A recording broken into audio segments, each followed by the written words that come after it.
Bonjour mes élèves, et que nous avons terminé la leçon de l'équation d'une droite. Comme vous le connaissez tous, donc il a la forme toujours de y est égal à mx plus p. Donc c'est une équation réduite d'une droite.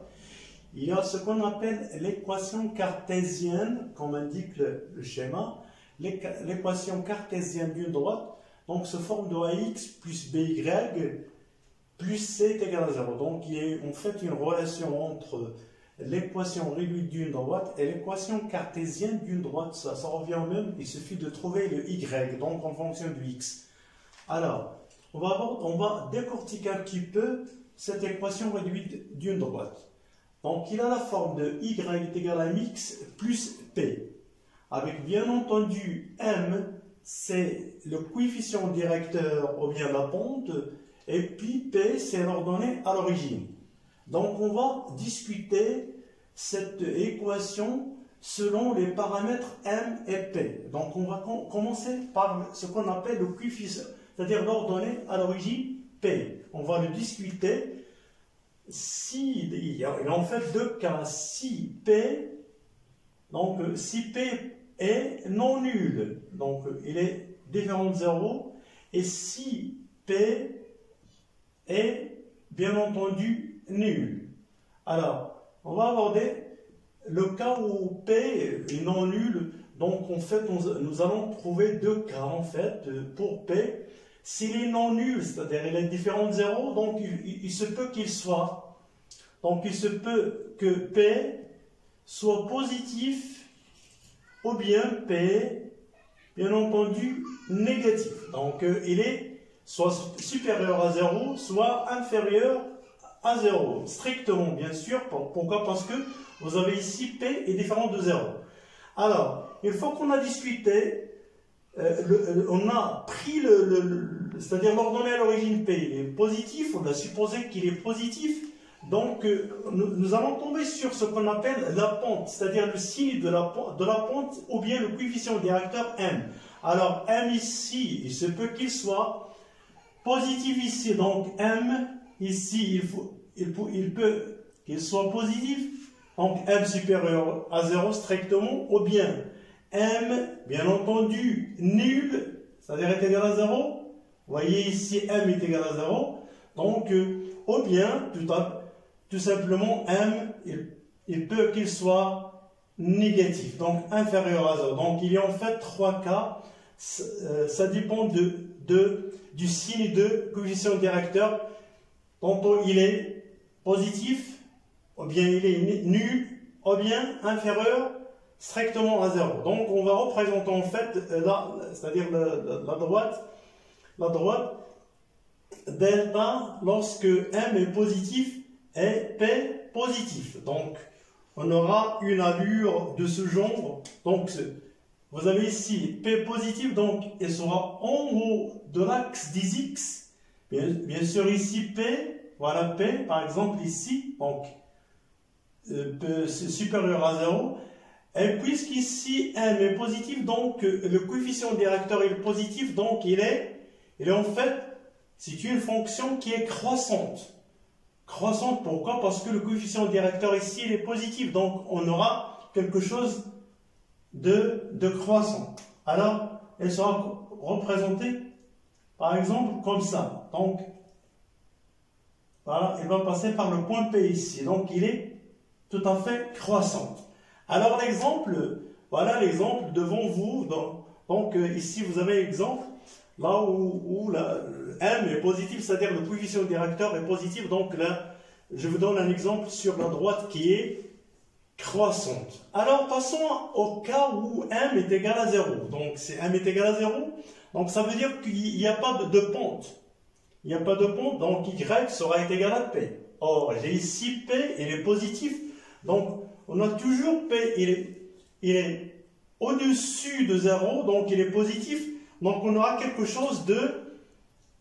Donc, la droite delta sera parallèle, bien entendu, à l'axe des X. Et P ici, il est positif, donc on aura Y est égal à P. Donc, c'est une droite qui est parallèle à l'axe des X, mais située au-dessus de l'axe des X. Alors, bien entendu, un exemple devant vous. Et puis, le dernier cas, ici, c'est lorsque M est négatif. Toujours, on reste dans le cadre où P est positif, mais cette fois-ci, M est négatif. Alors, M est négatif, donc on aura le coefficient directeur qui est négatif, donc on aura une décroissance. Donc, ça veut dire que la courbe est décroissante. La droite, elle est décroissante, mais l'ordonnée à l'origine est toujours positive, donc on aura une allure de ce genre-là. Donc, elle est décroissante, comme ça. Donc, P est situé toujours au-dessus de 0.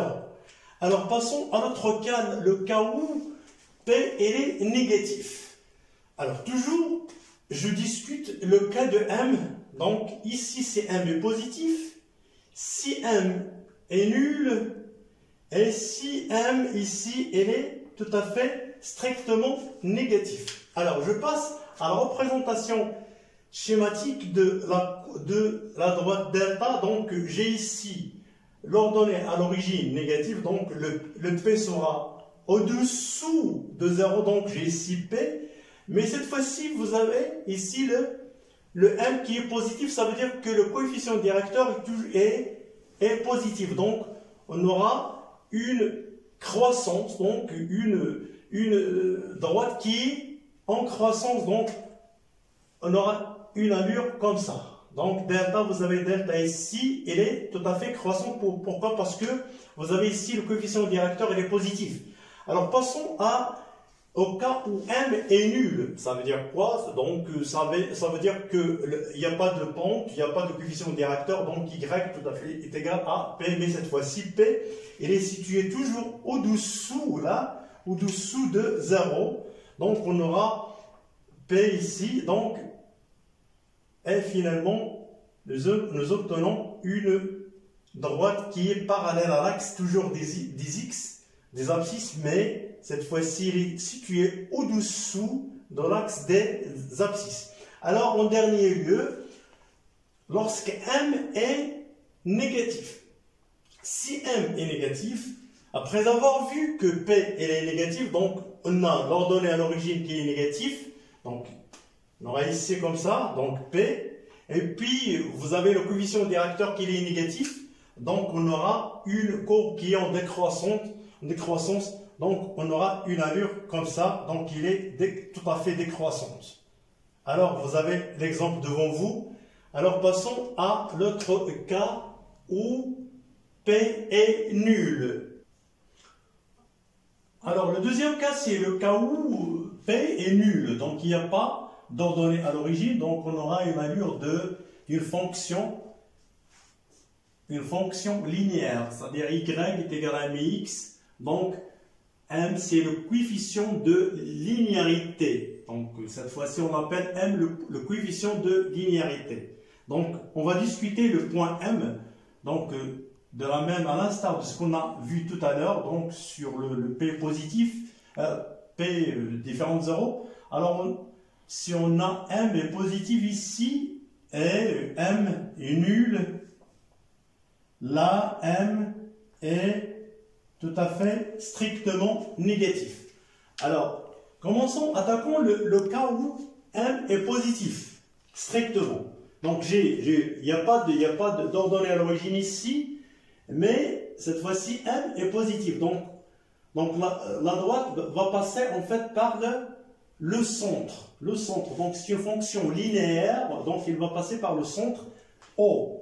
Alors, puisque M il est positif, donc le coefficient de linéarité il est positif, donc on aura une courbe qui est croissante. Donc on aura une allure comme ça,